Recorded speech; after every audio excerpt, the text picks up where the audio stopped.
Bismillahirrahmanirrahim. Meyrimdi rayımda Allah Teala'nın ismine başlayız. Urmatlı momin musulman bir tuğandar, Allah'ın karmı atkan orozalar ustu, kılıp atkan ibadatlar ustu özü kabul kılgan olsun. Bugün sizlerge algaç şu nafsi tuğralı. Allah Teala en algaç bu nafsi degen kalo adam balasının. Bu kalonu jaratıp durup Allah Teala şunday dep suroo berdi deydi. Men kimmin, sen kimsin degen suroonu bergende nafsi ötө tekeberi bolgon. Al menmin sen sensin dep жооп berdi deydi. Allah Taala nafsini alıp turup bir kança jıl tozoktun azabına, tozoktun otuna salıp azaptadı.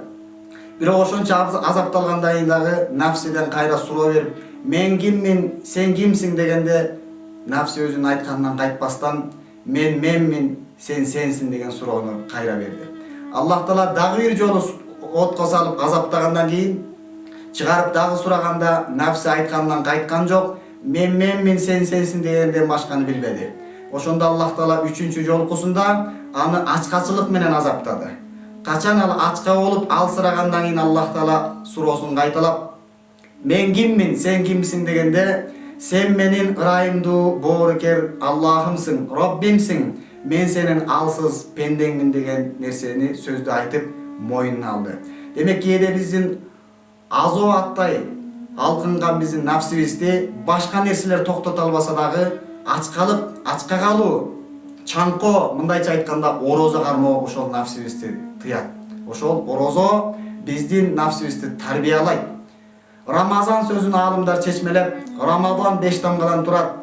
Анын ар бир тамгасы өзүнчө керемет. Рамазандын ра тамгасы рахматун миналлах, Аллах Тааланын райымы жай турган ай дейт. Бул айда албетте райымы жай турат. Жай турган ай. Албетте Аллах да бул айда биздин күнөөлөрүбүздү кечирип, биздин кылып аткан ибадатыбызды кабыл кыла турган ай. Экинчиси мен магфиратун миналлах. Аллах Тааланын кечирими жай турган ай дейт. Бул кечирим айын биз пайдаланып күнөөлөрүбүзгө тооба кылып калышыбыз керек. Ал эми бат диманун илал жанна, бейишке болгон кепилдик дейт. Кайсы бир адам бул айда Аллах Тааланын буйругундай аткарып, Аллах Таала тыйган нерселерден тыйып, бардык дене мүчөлөрүн орозо карматкан болсо, албетте бул адамга бейишке кепилдик бар.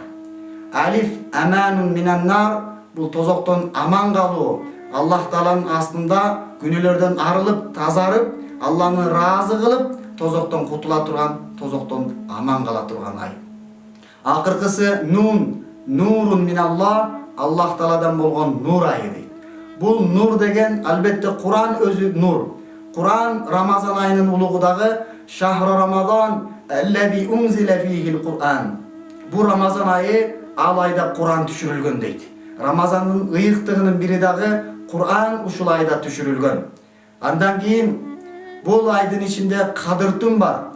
Кадыр түн хайрун мин алфи шахр. 1000 айдан артыгыраак дейт.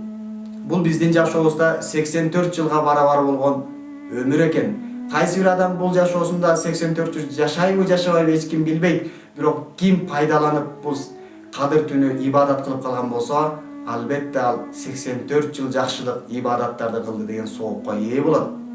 Ал эми Кадыр түндүн ыйыктыгы, ал түнү Куран түшүрүлгөн. Инна анзалнаху фи лейлатил кадр. Албетте биз аны Куранды Кадыр түнү түшүрдүк дейт. Пайгамбарыбызга Куран вахий аркылуу аят сүрө болуп түшкөн болсо, бул дүйнөнүн асманына Аллах Таала ушул Кадыр түнү түшүрүп. Андан кийин пайгамбарыбызга 23 жылдын ичинде ар бир болуп турган окуяларга жараша, суралган суроолорго жараша аят кылып, сүрө кылып түшүрүлгөн.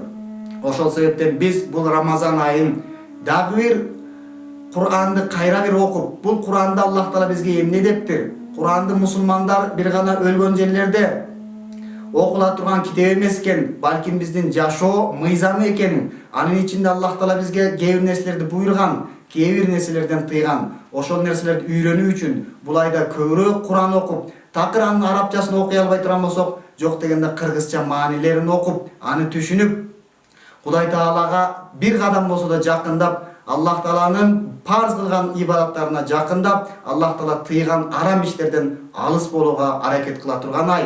Албетте Аллахым бул айды бизге пайдалуу кылган болсун, пайдалана билишти насип кылган болсун. орозолорубузду кабыл кылып жеңилчилик берген болсун. Акыретте соогун Аллахым өзү берген болсун. Вассаламу алейкум ва рахматуллахи ва баракатух.